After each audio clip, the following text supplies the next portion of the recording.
You just kicked it off. It's recording. You just did I thought it. you kicked it off.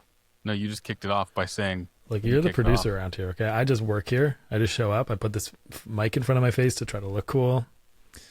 Doesn't work. I put this mic in front of my face in various different configurations to try to look cool. Yeah. Never None of really them quite. work. No. I've given up on looking cool, man. I just turned 36. It's not a Happy priority birthday, anymore. by the way. Thank Happy you. birthday. You don't look Thank a day over 35. Thank you. I don't look a day over Doing good. 35 and 364 days.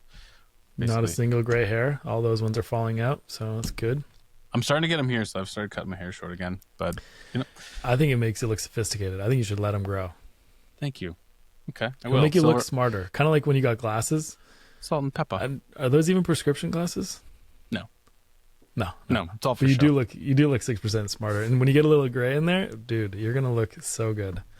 Yeah, these actually are prescription, just for anybody watching. I mean, I'm not that lame. They're real, Well, you're but only for stylish either way. only for computers. I don't need them for driving or anything. But 36 is weird. I feel like 35 didn't bother me, but 36 now I'm like closer to 40 than I was to 30. And Try that being kinda- 39, man. I'm just it's trying to hang never- on with the cool kids, you know? Yeah. One more year, it's the downslope for me, man.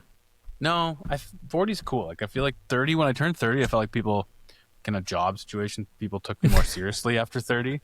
I feel like 40's got Is to that be when you something started working similar, with me? right? Like, no, I turned. No, yeah, maybe I turned 30 while I was working with you still, which is so crazy. Which is so crazy. Yeah, it is. It's great. It's a good ride. It's been a good ride. And on that note, we're talking about newsletters, and today Nice segue. we were talking a little bit. The reason I say that is because we were talking a little bit before we hit record on this about how our newsletter approaches are going to be very adjacent because we've worked together for so long, and we're very aligned on a lot of things. What he means by that is we don't know whose ideas are whose at this point. Most So are we probably worked- we- Kevin's. We worked together for so long that like we just kind of forget who said what. But we've tried to parse it out. We've tried to outline our conversation today. Mhm. So we'll share our reasonings, our thoughts, and if you're watching this on YouTube, we're going to show you kind of a little wireframe template to kind of help visualize this toward the end. The resource will be available at coworking.marketing/resources. You can put in your email.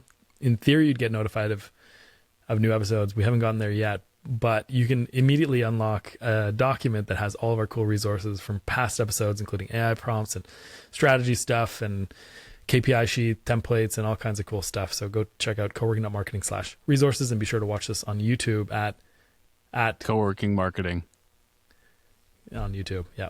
right? Is it? Or just look up. Yeah, it is. It's youtube.com/@coworkingmarketing. Links always are in the description. And, but yeah, we're more entertaining when you can see us, especially when we make fun of how each other looks. We It's are just funny so easy. looking. We are funny looking. Also, so like just a thought here, because actually it's funny. I did this the other day. I did this exercise, and I'm curious about your inbox and for anybody else out there who's listening, both of the listeners, as we like to say. I'm curious, like how many, when you fire up your computer first thing in the morning, you open your email and you start sifting through everything that's in there.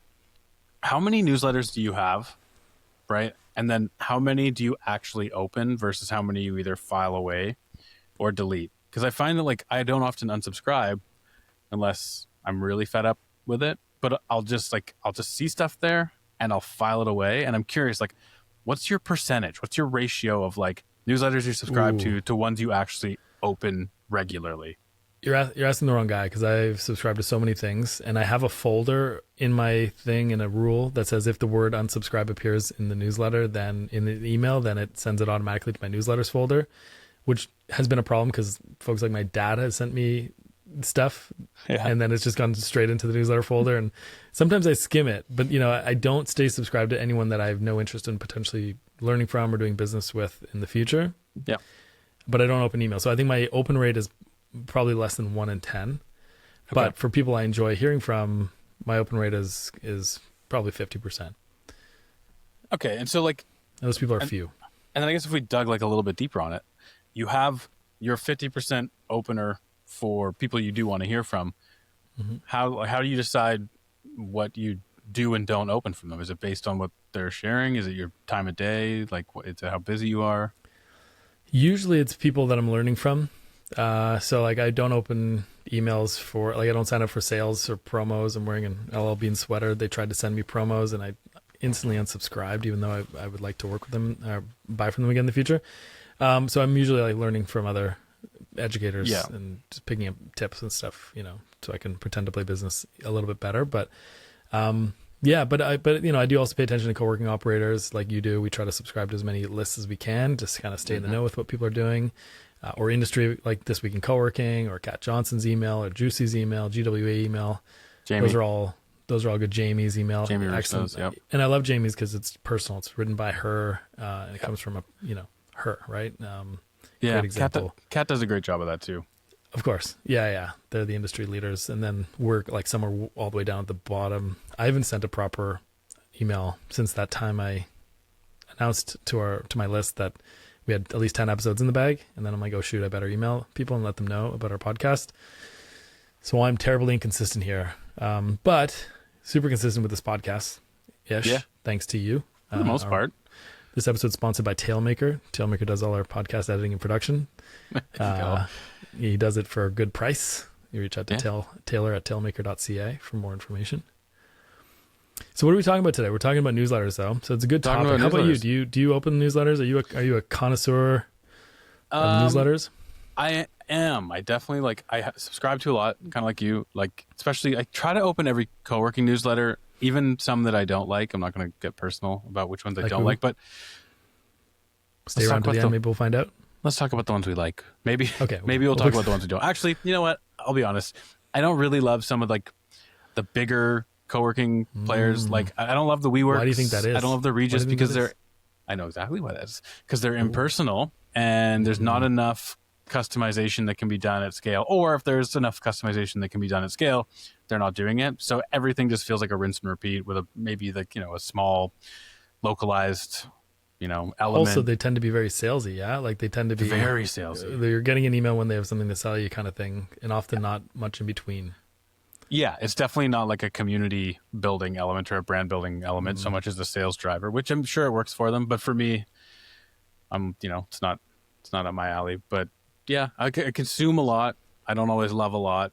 And then probably every morning I got like 20 to 25 newsletters in my inbox. I probably open 5, but I do find that beyond just the co-working ones where I'm trying to see what everybody's doing and get ideas for what works, what doesn't, etc. Yeah. I definitely of the ones I open, I probably have 3 that I know every time it comes in, I'm reading this because it's got I know what to expect. I know it's going to be something in there that I like, whether it's work or just insights or news or whatever. So I think a few things I'm picking up. Maybe this gives us a hint of what we're going to talk about. One is relevance. So is it relevant to my life, my world? In this case, co-working, super relevant, and emails and the educators and the aggregator, all the people out there doing co-working newsletters. Yeah. 2 is personalized. So feeling like it's coming from a real human and not just generated by a faceless corporation. It's one of the reasons we highlighted, Kat and Jamie, among others. The others aren't human. Like WeWork and Regis, you guys want to collaborate? Still, give me a shout, right? Totally here for you too. So I don't work with the enemy, but maybe Taylor will. And I'm just kidding; they're not the enemy. They're they're important players.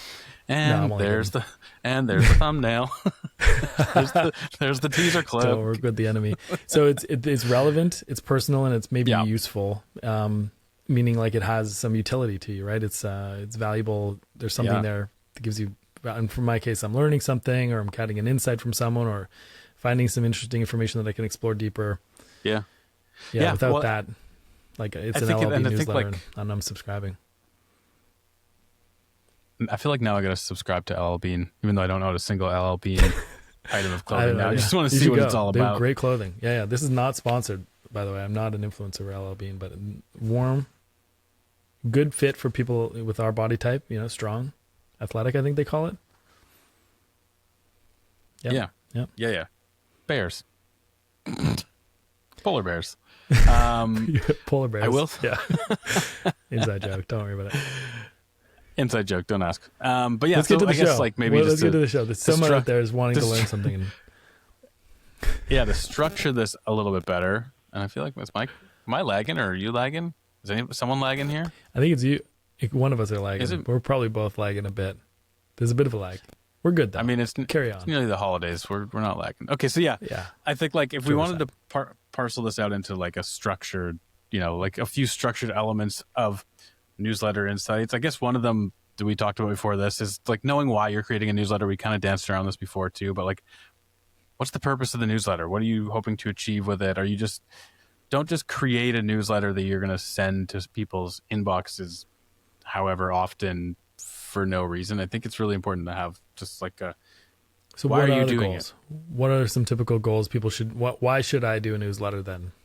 I mean, like as a co-working space operator, a lot of the time it's community engagement. It supports retention. On the flip side, it could be to send those promotional offers, or it could be to give people a window into your space. So you set up like a porthole into the experience of being at your space. So I think that like having something identified in terms of what your goals are. So whether it's more community or retention, whether it's more promotional, whether it's more that porthole or some combination of the two, like you should have a focus, because a focus gives you clarity, and clarity gives you direction, and direction gives you, a reason to do what you're like, to share what you're sharing. So I think that's a big one.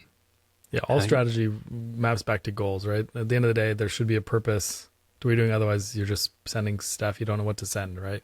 Like whatever, think about what you're trying to sell and what you're trying to do, or in some cases not sell. Sometimes it's just building and fostering community with your members. Yeah. And that's a perfectly viable goal. Sometimes it's kind of a dual purpose. It's retention. Sometimes it's sales focused, but you got to do that in a way, because you without avoiding becoming the LL Bean out there. Again, this is not to pick on LL Bean, great company, probably great marketing. I just unsubscribed immediately. But the goal is to be able to sell stuff, but also to be able to, unify, educate, entertain, whatever, be useful. Yeah. Well, I think like we talked to Hector about this, which he made some really good points when we were talking about quality and newsletters and things like that. But the reality is that people are busy. Their inboxes are jammed. If they're subscribing to your newsletter and staying subscribed, and more importantly, if they're actually engaging with it, it's kind of a privilege to be, I got 100 and something subscribers for my newsletter, but every single one of those people is actively, has granted you space. So as Hector said, you almost have an obligation to make sure that you're sending them something worth their time and not wasting their time. And I think a lot of that comes back to the strategy, which comes back to the goals, right? Yeah, that's a great point. Hector runs This Week in Coworking, and he's, great newsletter. And he was episode number 14. So you can go back and check that out. Coworking.marketing. You'll find Put it in the show notes. Yeah, you will? Oh, great. Okay, thanks. And yeah, it kind of reminds me, and I think I mentioned this in of the book, Nobody Wants to Read Your SHIT by Stephen Pressfield. You can say it. I think YouTube might suppress the algorithm if we already only get like 25 views Don't worry. on YouTube. I'll bleep it in post. Beep. Anyway, it's a great book, and it really talks about respecting people's time and taking that assumption that people are busy. They've got a lot of competing interests. There's so much going on. And so honoring, their attention with the best kind of quality content. We'll talk about what best quality kind of means in this, but it kind of reminds me of that. Like when you first start off, first no one wants to read whatever you're going to send. So then you go, okay, the barrier's a little higher than just sending something. And then how can I do that? How can I warrant or deserve their eyes, their attention? Yeah, that's a great book. I only read it for the first time because you recommended it, but for anybody who's listening to this, it's awesome. And engaging. A lot of his books are. He's written, like, he was the guy who wrote, he's a screenwriter, and he did The Legend of Bagger Vance, and he takes all of his experience in screenwriting and advertising and distills it down into this very interesting look at why nobody wants to read your SHIT and how to make them and read do it. the work. And The War of Art, also too great. So he has kind of his self-help genre, if you will, but they're very practical and kind of gritty style stuff, but poignant, and it kind of is in your head. So with this mindset of no one wants to read, no one wants to listen to your SHIT, Taylor. So how are we going to maintain that, like this? Yeah. How are we going to keep it interesting? That's why you're you're the interesting factor. Nobody wants to listen. Nobody wants to listen to your Two Marketers in the Co-working podcast. Yeah. Some people do. Some people do, apparently. Yeah. Like 130 people on LinkedIn alone. Yeah. Maybe they've. Let's not get too full of ourselves here, but yeah. So that's, and not to big ourselves up too bad. But okay, so you're talking about, what's the purpose of, what are the goals? And I think we talked about kind of community building, selling stuff, Yep. Raising awareness for various things you have going on. And Yeah. serving. And this might be jumping, like, I know we've got some points we wanted to cover, might be jumping all over the place, but I think another goal can be to use your newsletter instead of just one-way communication as like a two-way dialogue. I think we talk about this a little bit later when we talk about elements that you can include or, ingredients for your newsletter. But there's a lot you can do to make your newsletter a vessel for news, but also a way to solicit insights and feedback from people in a kind of like casual, non-intrusive way that you can then take and reapply within your business if you know what you're looking for. So just another goal to mention there, but yeah. Okay. Well, so with the goal in mind of, fostering community, building your business, growing your business, maintaining, retention and that kind of stuff, helping, being useful. We'll talk about, I guess, this next mindset, which is not making it, I'm going to pick on LL Bean again, not making it just salesy or whatever else. Okay, we'll pick on the Gap, right? Because they're notorious for this. Everything you get from the Gap is to try to sell you something at a discount, and it's kind of a joke. Or Banana Republic, maybe. It's like, if you're paying full price for something at Banana Republic, like, you're doing it wrong because everything is always 50% off. But so it's not about you. It's about how do I make it relevant? And there's a good book by Jay Baer. He wrote a book called Utility, Y-O Utility. And it's really just about content marketing in general. And it's about how do I make something that is useful to the audience? And that goes well with this. Nobody wants to read your thing.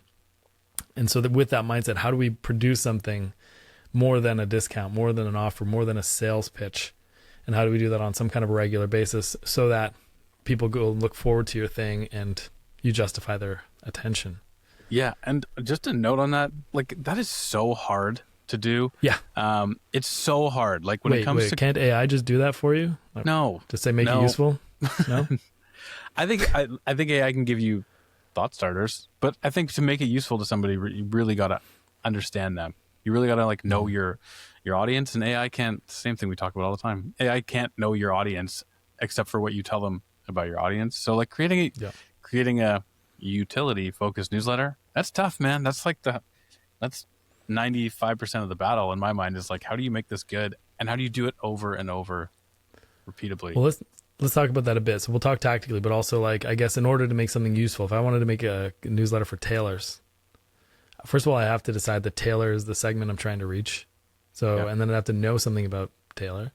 And then I'd have to figure out what is tailor like, and would be interested in how can I then create something of service and of value. And so it really comes back to, like, as I always say, like, your customers have all the answers. So like, first it's, really thinking about the recipient, and that's hard the bigger you get. But generally you can kind of have a concept, and that's part of your brand and your focus and what you're trying to do and for whom. But I think that's a big starting point for how do you make it useful for the recipient.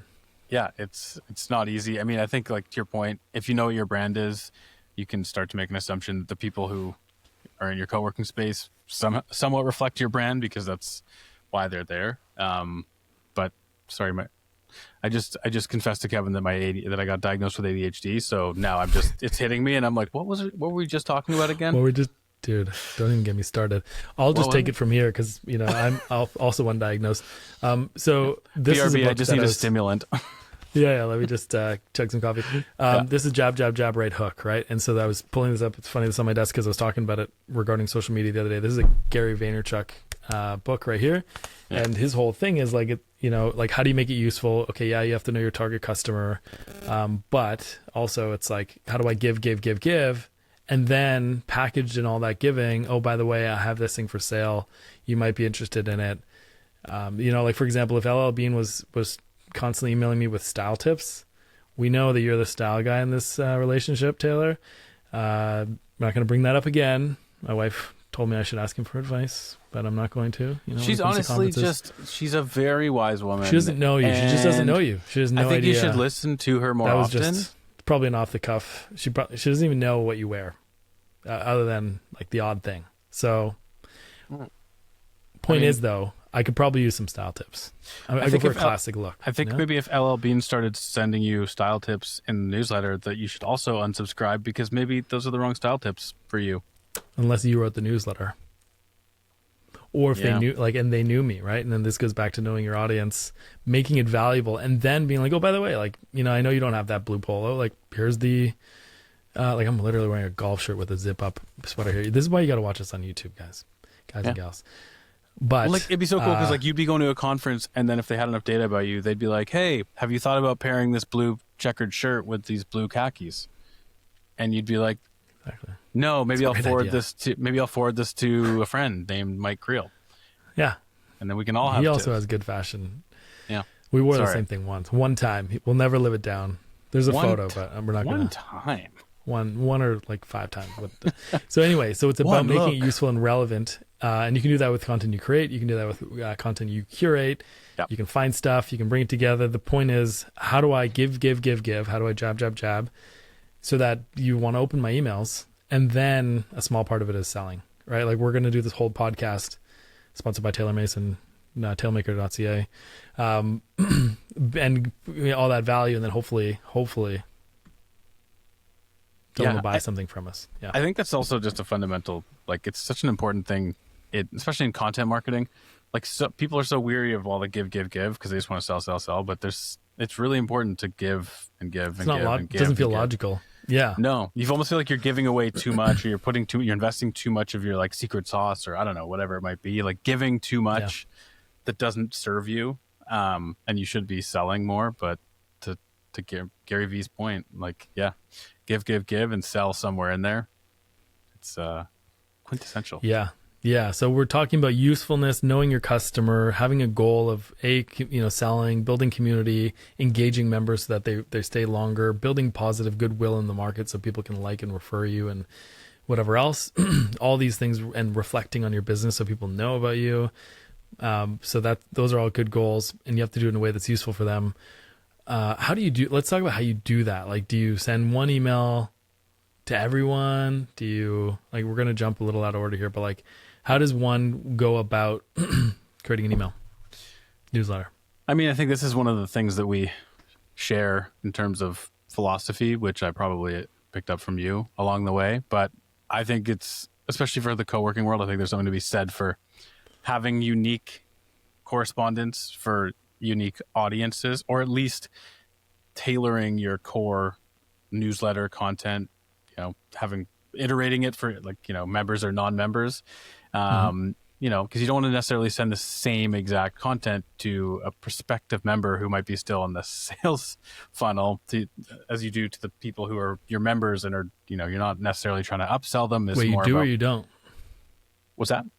You do or you don't want to send the same email to both? You do not. I mean, I think you can have the same core content that reflects your brand, but at the very least, I think you should be tailoring like a member focused and a prospective member focused so that you can tailor the experience based on what they actually want out of your newsletter.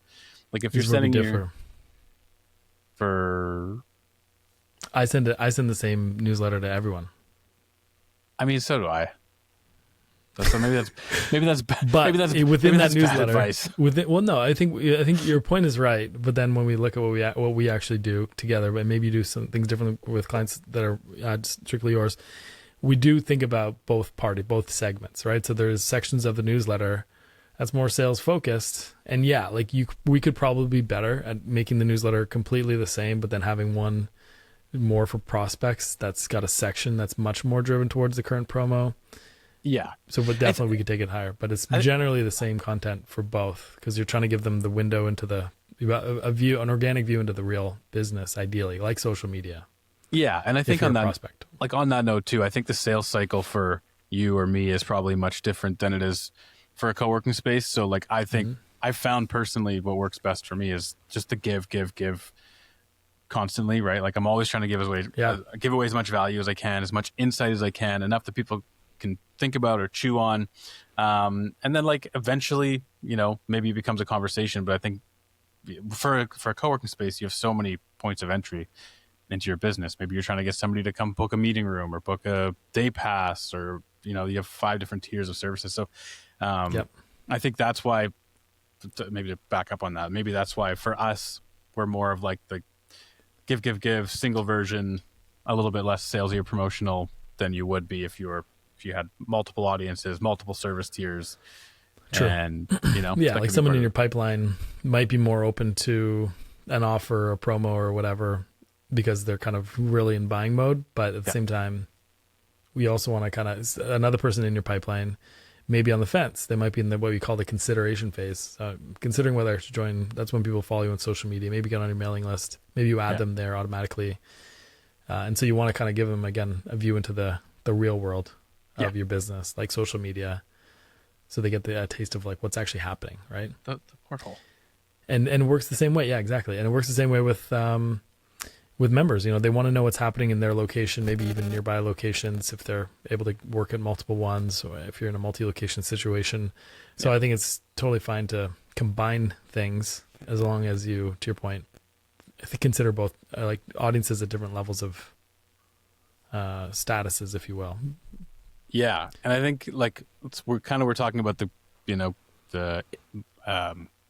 individual newsletters for members versus non-members. And then I think like it's also, we could throw into this bucket the idea of localizing, if you're a multi-location operator. This doesn't necessarily apply to everybody, but localizing your content to some degree, like Yep. hopefully more than WeWork and Regis do. Yeah. Like having some element of that. Am I jumping around too much here? Trying to keep my We're definitely thoughts. jumping around. Yeah, but that's okay. But I think you're on the right track. This was the next item, so localize okay. away. I'm like super now hyper conscious of the fact that I might be all over the map with my kid. I've been told I have ADD, and now I'm like, What am I was all just over? funny before, a funny personality quirk, is now like something we're not allowed to even joke about. Now it's like Sorry. deeply troubling. I'm like, am I ruining this conversation by being all over the place? You're enjoying it. Stop overthinking. I'm enjoying this. You're enjoying this podcast. Okay, And if you're this is listening, fun. you're enjoying this too. We'll overcome Localizing. Yeah, Yeah, but I'll localizing. I'll be your ADD guide. But yeah, localizing. this. My ADHD spirit guide, my shaman. If I start getting off the rails, you can just give me like a little like.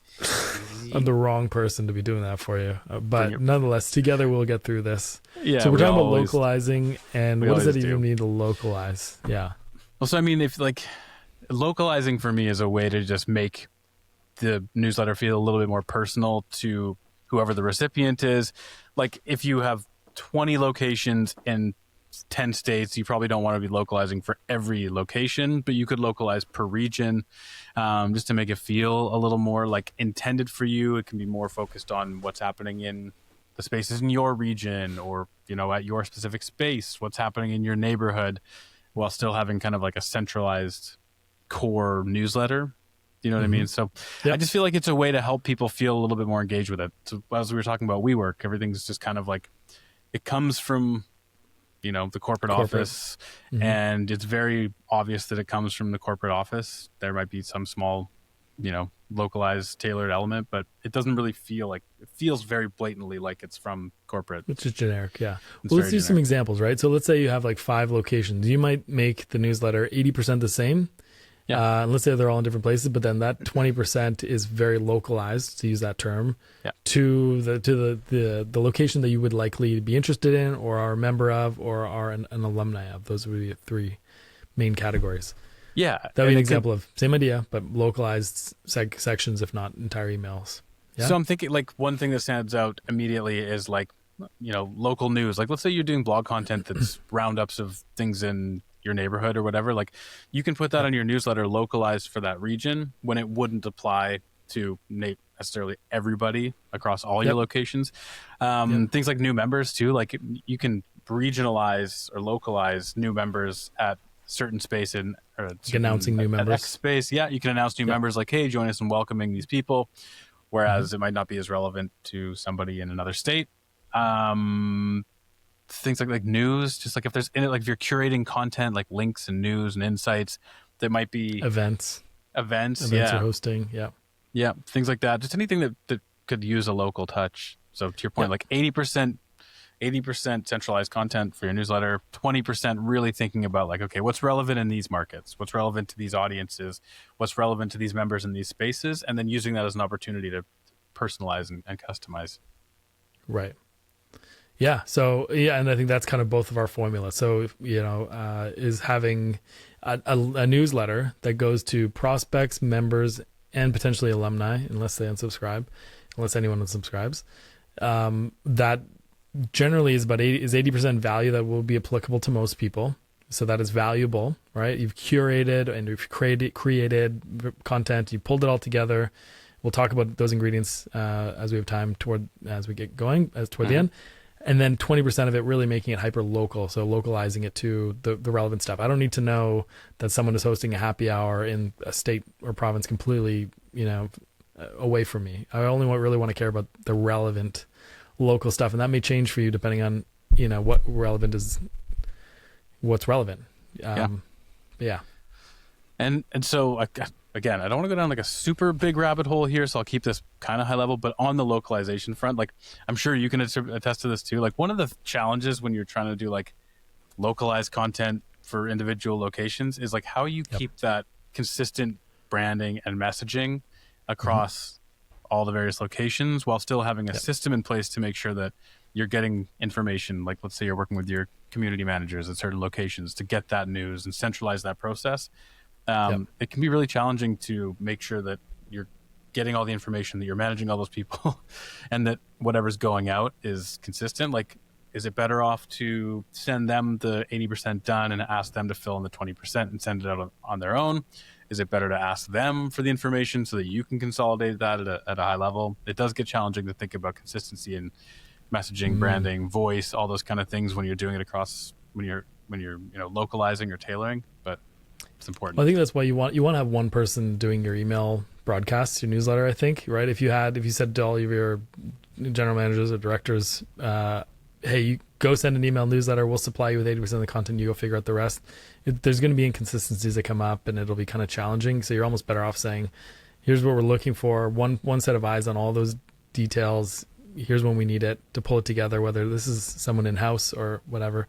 We're focusing now on multi-location. If you're a single location, it still applies. It's one person to say what's going on in the space, what's coming up in the space, who are the new members, what are the news that we can report on to really engage and activate members, and also give people a sense who are on the fence or who's like a prospect or just a general public, what's going on. So they get to say, oh, it's not just about four walls and a desk. It's, I see there's actually a bit of a thriving community. They're doing a lunch and learn. They're doing headshots on Wednesday. Or, there's all these amenities that I didn't even think that they would have that they do. And being able to highlight kind of some of those things. So making sure that members are using all the options available to them, the amenities available to them, and non-members are noticing them and saying, hey, that's actually more interesting than I realized.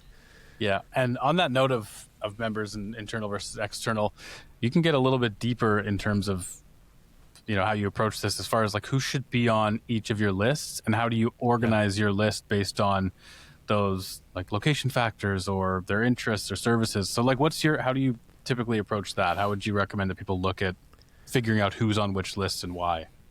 Yeah, like list hygiene is a very valuable thing to try to get right early on, even if you're at one location. So with a location, there's really three things that I try to tag, and I try to do that integrates in a way that integrates with the CRM. Ideally, you have a CRM, and if not, then some kind of manual process. I don't even know how you do it that way, but basically, what are the location that they're either? I guess we'll start with status. Are they a lead? Are they a member / current customer? Or are they an alumni? Like they've left, but maybe they'll come back. Who knows? People come back all the time. So that's the status. Then we want to know, well, which location are they interested in? Are they a member of, or were they a member of or a customer of? And then what services are applicable to them? What have they purchased or what are they interested in if they're a lead? So that you have the ability to send people who are interested in a team suite at your Chicago location a very targeted email saying, hey, this new suite is now becoming available. You've either toured here before, were a member or whatever, or you are a member, and in case you want to share the word, we have an opening and we have a member referral program and whatever, or just come on in and visit. So you have the ability to send very, very hyper relevant targeted broadcast emails, promotional emails, educational emails, based on the fact that you have these tags in your system, and therefore you can create lists. So it might sound complicated, but there's a basic thing called tagging people. There's different ways to implement that. And those are the three big categories that you want to be thinking of. So I know in an ideal world, you always want to do this from the outset. But I think the reality is, and I've seen this a lot, is that sometimes you'll have operators with 1,000, 1,500, 2,000 or more 20,000. or 20,000 on a list.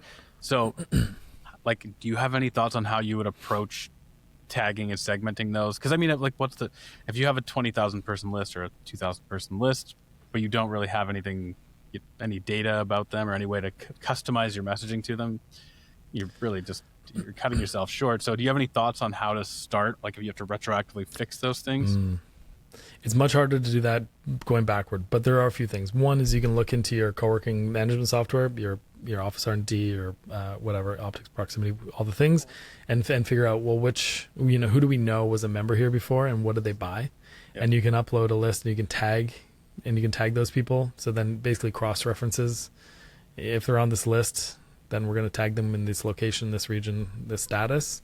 Yeah. So that will give you a lot of source of truth. And then whatever is left over, you can send an email that starts to passively profile them if you want. So you can kind of send an email. It's like, hey, which location would you be most interested in receiving news from? We're starting to change the way we email, or click here to find out the news in your area, and then list all the different areas and see what people click on, and then have that auto tag them potentially. So that's kind of more of a, how do we get people to click on the thing that's relevant to them so we can begin to tag them? But then there's always going to be a big bucket of people that you just can't reconcile. And so you just have to, those are the untagged, and you have to decide when those people are going to receive broadcasts. Now, that being said, for newsletters purposes, maybe you send an email that strips out any local stuff and says, if you're not locally tagged and we don't have another thing for you, you're going to get the same 80% email that applies to everyone. We're just going to take out that 20% and assume maybe you're probably not a member. So maybe there'll be some sales forward content or promotional stuff that you'll receive until people unsubscribe. So there's just unfortunately no way to like cleanly go back. But you can decide when based on if they're tagged or not to use them. I'm curious too, like we had talked about this and I think we really wanted to not go down this rabbit hole, so I'll try not to too much, but we love rabbit holes. We do love rabbit holes. It's like, it's just, and the it audience happens. loves rabbit holes. We geek out. All three of them. Yeah. Come with us. I'll reel you back in. Follow us down here. But my question is more like, we talked about link triggers as kind of one element of this. And this is more complex, but now that we're talking about tags and things, like a link trigger essentially is a link that you can have in your newsletter or your broadcast email that when somebody clicks it, you can automatically add them to a tag or an interest or do any other thing or any other action. Yeah. So my question was like, if you have a bulk list like that, is there any way to use link triggers, whether it's in like an obvious in your face way or in a more subtle way where you kind of, like, as you're saying, subtly start to profile somebody, but are there any ways that you can do that where you can start putting things out there to them and gauging their interests and based off of the links that they click? Have you found that to be effective? Or is it kind of... that's what I mean, is like either saying an email like, hey, we'd love to make sure you're receiving the most relevant information possible. Can you click the region that best applies, or the location that best applies if you're not in multiple regions, but you've got whatever. Then at least people will generally opt in to receive that, just so we're not sending you general information. Could you do that?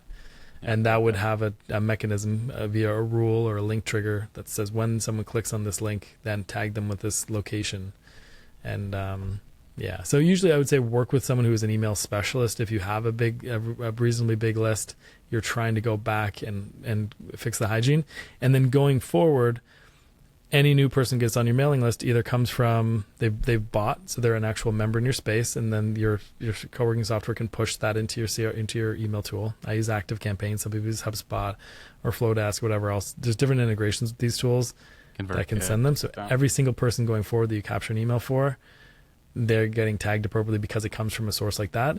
Or number two is what I've been doing with my clients is actually having them select a location or you'll see this, for example, on switchyards.com, who's not my client, but in the footer, selecting a location or a region, depending on how you're wanting to group your clients or your list. And then they select that, then they type in their email, and then you submit it. And then they're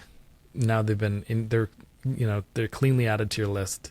Yeah. So you can't fix the mistakes of the past. The best thing you can do is make sure you've got good list hygiene going forward. But work with an email specialist to help you with this stuff, because it can get very tricky. And if you need help with that, reach out to us. We'll sort you out. And one thing as a personal note, one thing I love about email marketing is that, like, in content marketing, a lot of things are very subjective and trying to figure out what works. But when it comes to these like email automations and rules and triggers and tags and stuff, it's very like it's technical, but it's very logical. I feel like in a Yes. I feel like in a world of, kind of subjective content where you kind of got to figure out what works for who and why, I really love the email side of things because it is kind of logical. Like it's complicated and it's technical, but it's logical, and my brain appreciates that. Yeah, same here. I tend to be a logical minded person. That's that philosophy degree kicking back in and the training there and symbolic logic and stuff. Whether we act logically is a whole different question, but I think our brains enjoy logic, and that's a good thing. And then the tricky part is that, to your point, when you're creating content, it's not always about logic. Sometimes it's about vibe. Sometimes it is about logic, but sometimes it's about creating a feeling, fostering a sense of community, goodwill, what have you. And that's not perfectly logical unless you treat it that way. Sometimes even the logic is a foundation for more emotional or subjective elements. Exactly. Yeah. Right. We know that if we create this feeling, then this thing happens, and that's not to be manipulative. That's more just like, hey, we know that if we make members feel inclusive and we educate them on what's happening in the space and we try to engage them and to utilize the offerings available, that they'll be a happier, more engaged, and longer standing member. So it's not like, let's create a feeling, like we're not trying to be overly strategic with that, but it makes sense, right? And you have to operate on some paradigms. For sure. Yeah. Okay. And I know that I'm conscious of us rambling, and I know we wanted to talk about a couple other things. We don't ramble. I ramble. I think I ramble, dude. I'm pretty sure I ramble. I think I definitely ramble. I get rambly, especially like. So you're diagnosed. Do you have an excuse? We can't even make fun of you for it anymore. No, we can. Oh, yeah, I'm undiagnosed. That's the thing. It's if you're not diagnosed, you're just yeah. I've never had like a diagnosis before. It's kind of crazy. Okay, but so. Yeah. I'm still allowed to make fun of you? Is that you're saying? Yeah. Okay, oh, good, yeah, good, dude. good. Yeah. I don't know if I can turn that off. I prefer to be made fun of. It keeps things spicy and fun. Me too. Yeah. I told the photographer when I got a headshot, just make fun of me. It's the only way you're going to get a real smile out of me. And then he started making fun of me, and I was cracking up laughing. So did you write down anything he said? No. I was he was just ripping me apart a bit, and I loved it. That's a good tactic. It's not permission for anyone to bully me, okay? Even if I do crack up laughing. Yeah. Well, we'll try to avoid that. We'll try to avoid that. But we did want to talk. So, like, two buckets here, and I know we wanted to talk a little bit about these next couple things. We had a couple, maybe like ingredients that we were going to offer for people to consider, and then we did have some examples. I don't know if we're going to have time to break into the examples one by one, but we can include them. Probably will not. And you also have your template. So, I'm just going to like really quickly. Maybe what I'll talk about quickly is just frequency and consistency in terms of newsletters, because I think we wanted to talk about design as well, and I think that maybe this ties into your template a little bit. Yeah, let's breeze through consistency and frequency, because that's a pretty logical idea, but worth noting. Oh, we like a logic. So what comes down to your newsletter, how often should you be doing it? How frequently should you be doing it?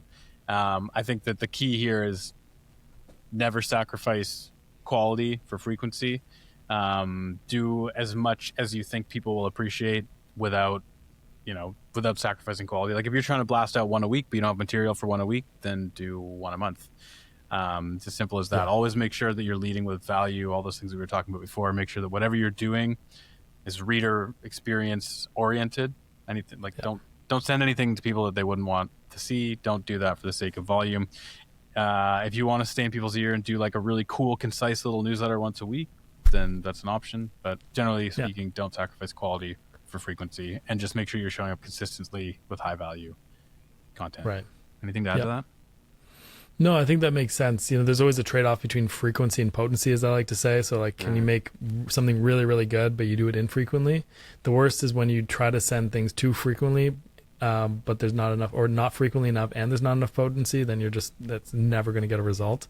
So monthly is your minimum. That's a good standard for most people, and try to elevate the bar to make it worthwhile to open it. So you can say, hey, you got to get on our mailing. It's really good. And we have all these things, and you'll find out about new office availabilities first, or new offers that we have available. You got to get on it. It's really good. It's entertaining. It kind of gives you a good feel of what it's like to be a member here. So you actually have a place to invite people to. And that's the bar you want to aim for whenever possible. Yeah. I had a joke I was going to make, and then I lost it. ADHD. The meds haven't kicked in yet. Yeah, and No, then I we agree. talked. Oh, I was gonna say that I always try to steal your consistency potency thing, and I always butcher it. when you Like can remember. Yeah, yeah. I always try to steal it because I'm like, that is so good, and then I almost always get it wrong. You know who it So is? It's a Zig Ziglar quote. So Zig is Ziglar it? talked about frequency, recency, and potency, or something, or I don't know, whatever. But he was talking about sales Yeah. and following up with people, and frequency is great. Like we do have bias for the last thing we've seen or the thing we've seen most, and but if you can't send something often, make the bar higher, or send something good, more often. Just not bad. Nothing that hurts. Very feelings. logical. It's very Yes. logical. It is. And just I want to talk about design. I was also just going to say one thing here because I do want to shout out some examples. I think that they really help bring things to life. So like we had talked about East Room, The Root, Central Office, Launch Workplaces, Shift Workspaces, and 25N is a few that stood out to us as quality newsletters. I'll commit to this on recording that what I'll do is I'll put together an email or something that outlines, like recaps all this stuff and talks about in detail why we like this. I'll include a couple screenshots or we'll put it in the resources or whatever. But I will commit on recording to putting together an asset to go with this episode that includes all of those, so that people, even if we can't dive into them now. Where would we find such a resource/asset? It's You can remember this. I can do it. It's Coworking marketing, coworking.marketing/resources. Yeah, I'm literally Googling I'm it. glad you knew exactly where I was going with that one. So you can go there, you can get a thing, Yes, and we'll maybe you'll receive an email from us. You're supposed to receive one whenever we send a new episode out, but still working on the old automation there. That can be automated, by the way. Can't replace Taylor, but it can be automated. Let's automate that. I do. Well, Yeah. I try to put together some emails that have a little more like pizzazz to them, but we should automate it. And we probably should update the resources more because we talk about a lot of good stuff. So We do. starting with this, we'll start with the newsletters we love. I'll put together something. But yeah, so Maybe we can do a video, like a teardown or something. We can find examples, do a video, and then you'll only find that maybe in the resources section. That sounds like it would be something we good to share publicly, though. We'll see. But the only way to find out is to go to coworking.marketing/resources. God, that guy's a marketer. That guy's That's a marketer. good. That was good. I was worried about you there for a sec. Okay, so let's talk. I'm going to pull up my little template. I've got also something in 9 minutes. We're going to talk about ingredients. So I'll pull it up as an example. It was an old wireframe I produced to help people do this. So again, be on YouTube to see this. And then Taylor will fill it in with other ideas that you have and we've kind of collected over the years of doing stuff. Yeah, I think this is a great way to help visualize what it could look like. So to Kevin's point, go on YouTube. It's way better than podcasts. Yep. You can even just cover our faces like this while you watch it if you just want to see the good stuff. You don't have to see our faces, but go on YouTube. It's true.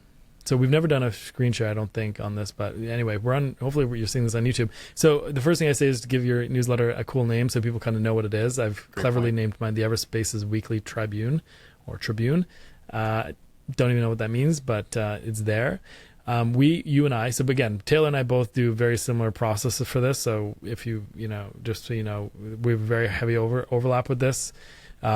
And so, we like to do an intro. We like to sign the intro with a name, ideally the founder, but it could be your marketing manager, could be your GM, it could be whoever you want. Yeah. And that's where you're talking about something relevant to the times, right? Orient people, make it feel personal. Anything to add on that? No. And I just keep these short. People sometimes like to go really extensive with their intros. Keep it light, give a preview of what's to come. Let people get to the good stuff first. It's personal preference. Other things we like to do is talk about events and spaces. So, for example, let's say you have a bunch of locations in a city. You can send the same email to everyone in that city or region. Just break out what's happening programming-wise in these locations and break it out by location. Launch Workplaces, powered by Taylor, does that very well. And then also indicate if it is open to the public or not, because you want to be thinking members and non-members are going to receive this. So just if it is open to the public, give them a place to register. If it's not, just know this is a members-only event and try to delineate that so you don't have people showing up to your lunch and learn when they're supposed to be for members only.